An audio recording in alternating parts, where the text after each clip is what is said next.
Olá, meus irmãos, e aí, como é que vocês estão?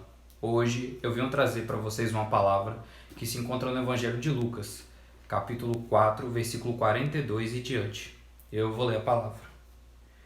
Sendo dia, saiu e foi para um lugar deserto. As multidões o procuravam e foram até junto dele, e instavam para que não os deixasse.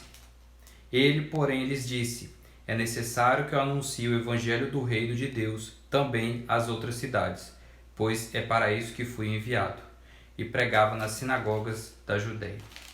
Bom, meus irmãos, é bem verdade que o ministério de Jesus, que perdurou o período de 3 anos, ele foi repleto de curas.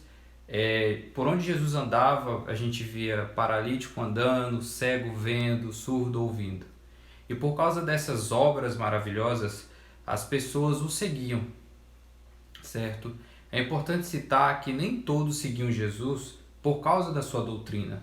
Uns seguiam por causa dos milagres que viam e das obras maravilhosas. Outros seguiam a Jesus por causa do pão. É importante citar que o milagre da multiplicação de pães, ele não aconteceu só uma vez.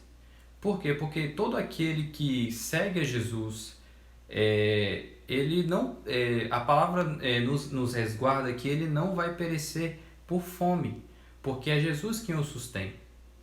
Essas multidões, elas seguiam a Jesus, mas existe um ponto muito importante que a gente deve aqui nos ater no texto, que embora elas seguiam a Jesus, elas não o seguiam por causa da doutrina.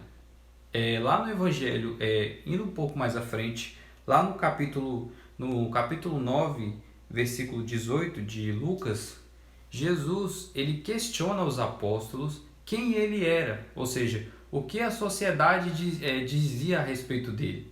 Então os apóstolos dizem: Jesus, uns dizem que você é João Batista, outros dizem que você é o Elias, outros ainda dizem que o Senhor é um dos profetas da antiga aliança que havia ressuscitado.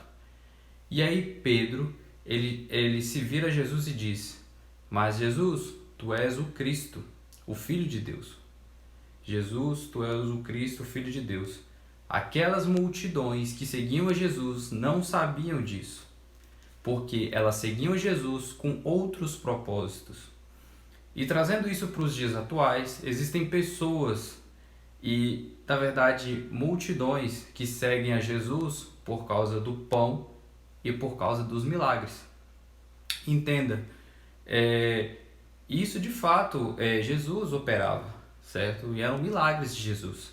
Mas o objetivo do ministério de Jesus não foi curar e não foi multiplicar pão e peixe. O ministério de Jesus teve como objetivo verter o nosso pecado na cruz. Da mesma forma, a nossa busca por Jesus não pode ser em prol das bênçãos. As bênçãos são coisas secundárias, assim como os milagres de Jesus. A coisa primária é a busca pela salvação, que se encontra apenas em Cristo Jesus. E é isso aí, meus irmãos, eu encerro essa palavra.